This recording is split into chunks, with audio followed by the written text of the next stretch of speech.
لیکن اگر آپ ہمت ہار دیں، جیسے کہ اعصاب کی جنگ ہے، اگر آپ اعصاب آپ کے ذرا ٹھنڈے پڑ جاتے ہیں تو پھر مسائل پیدا ہو گئے۔ ڈاکٹر صاحب یہ جو وفاقی وزیر خزانہ اسحاق ڈار نے جو بلومبرگ کی حالیہ جو رپورٹ تھی اور جو عالمی مالیاتی اداروں کا جو پاکستان میں ڈیفالٹ کرنے کی بات ہے اس پہ رد عمل دیا ہے وفاقی وزیر خزانہ نے، ان کا اس طرح کی ڈیفالٹ کی باتیں نہ کریں، پھر آئی ایم ایف کو جسٹیفائیڈ کرنا پڑا اور جسٹیفیکیشن دینی پڑی، نہیں ایسا نہیں ہے تو ایسا نہیں ہے، ایسا نہیں ہے۔ تو آپ کو نہیں لگتا کہ ڈیلیبریٹلی یہ سب کچھ ہو رہا ہے؟ آپ کو دیکھیں نا، یہ ہو کہ جیو پالیٹکس نظر آ رہی ہے نا آپ کو اس میں، اور جیو پالیٹکس ہے کیا، جس کی پوری تفصیل آپ کو عظیم چودھری صاحب نے بتائی، اور کچھ میں نے بھی آپ سے عرض کیا کہ آپ چائنا کی طرف جا رہے تھے اور چائنا کے ساتھ گوادر کے جو معاملات تھے اور گوادر میں کس کس کی دلچسپی تھی، اور آپ نے اس کو کیسے نیوٹرلائز کر کے اپنے مفاد کے تحت فیصلے کر لیے، اور اتنے پریشر میں رہتے ہوئے آپ نے فیصلے کر لیے، یہ آپ کو ابھی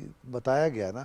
اسی طرح سے یہ جو آپ مشرق کی طرف جا رہے ہیں، یہ جو آپ اپنے نیچرل یعنی جو ہزاروں سال قدیم رشتوں کی طرف جا رہے ہیں، وہ سلک روٹ جس سے ہمارے رشتے وابستہ ہیں، بالکل، جس کے ساتھ ہمارے یعنی تہذیب وابستہ ہے، جس کے ساتھ ہمارا پرانی قربانیاں ہیں، اس پہ قربانیاں ہیں، اور ہماری پرانی اکانومی وابستہ ہے، اس کو اب زندہ کر رہے ہیں اور اس کے ساتھ پوری دنیا کو جوڑ رہے ہیں۔ اس کی سزا 2018 میں بھی ہمیں دی گئی اور ہمیں آج بھی دی جا رہی ہے، اور اس کے بہت سارے، یہ بڑا اہم نقطہ ہے آپ کا، 2018 میں بھی ہمیں وہی سزا دی گئی اور آج بھی وہی سزا دی گئی۔ 2018 میں جو حکومت تھی اس کو اس کی سزا دی گئی، اور 2018 میں جو حکومت لائی گئی وہ اس کی سزا کے طور پہ لائی گئی، سزا کے طور پہ لائی گئی، ہاں یہ کہہ رہے وہ نہیں کہا جو آپ کہہ رہے ہیں۔ وہ میں بھی یہی کہنا چاہ رہا ہوں، ہاں، یعنی وہ جو حکومت تھی جو کہ چائنا کے ساتھ ایک معاہدہ کیا، $46 بلین پاکستان میں آئے اور اس میں انرجی کے وہ کام پاکستان ہوا، کو سزا دینے کی کوشش کی گئی، آج بھی سزا دینے کی کوشش کی جا رہی ہے، اور اس کے بہت سارے ایکٹرز پاکستان کے اندر موجود ہیں جو ایسے فیصلے کر رہے ہیں، جو ایسے اقدامات کر رہے ہیں جن کی وجہ سے آپ کے اندر بدامنی پیدا ہو رہی ہے، پولیٹیکل انریسٹ پیدا ہو رہا ہے، اور یہاں اس ملک میں مین سٹریم پولیٹیشنز جو ہیں دہشت گردی کی دھمکیاں دے رہے ہیں۔ آج ایک پولیٹیشن نے کہا کہ اگر آج میری گرفتاری ہوگی تو پھر وہی ری ایکشن ہوگا پاکستان میں، جس کے نتیجے ہم نے کہا کہ $2 ارب کا نقصان ہوا ہے۔ جی اس سے زیادہ ہے، یہ اب تک یہ اندازے ہیں۔ اس نے کہا کہ اگر آپ مجھے گرفتار کریں گے پھر یہی ہوگا۔ تو یہ ایک اور الطاف حسین آپ کے اندر پیدا ہو گیا ہے۔ الطاف حسین جب پیدا ہوا تھا کراچی میں تو اس وقت پاکستان میں ہر 3 منٹ کے بعد ایک انٹرنیشنل فلائٹ اترتی تھی۔ اس اترنے کا مطلب کیا ہے؟ اس کا مطلب یہ ہے کہ کراچی کی معیشت زندہ تھی، وہاں کی صنعت اور تجارت زندہ تھی، اور پاکستان ایک ترقی کرتا ہوا ملک تھا۔ بالکل صحیح کہہ رہے ہیں۔ اور آج پاکستان کراچی کا جو ہوائی اڈا ہے وہاں تو خاک اڑ رہی ہوتی ہے۔ یہ الطاف حسین کا آپ کو تحفہ تھا۔ لارجسٹ ٹورسٹ ارائیول ہوتا تھا پاکستان میں، لارجسٹ ٹورسٹ ارائیول ہوتا تھا، اور کراچی یہ جو دبئی کے شیوخ تھے چھٹیاں منانے کے لیے کراچی آتے تھے۔ تو آج کیا کر رہا ہے؟ یہ ہمارے لیے بہت بڑا سوالیہ نشان ہے۔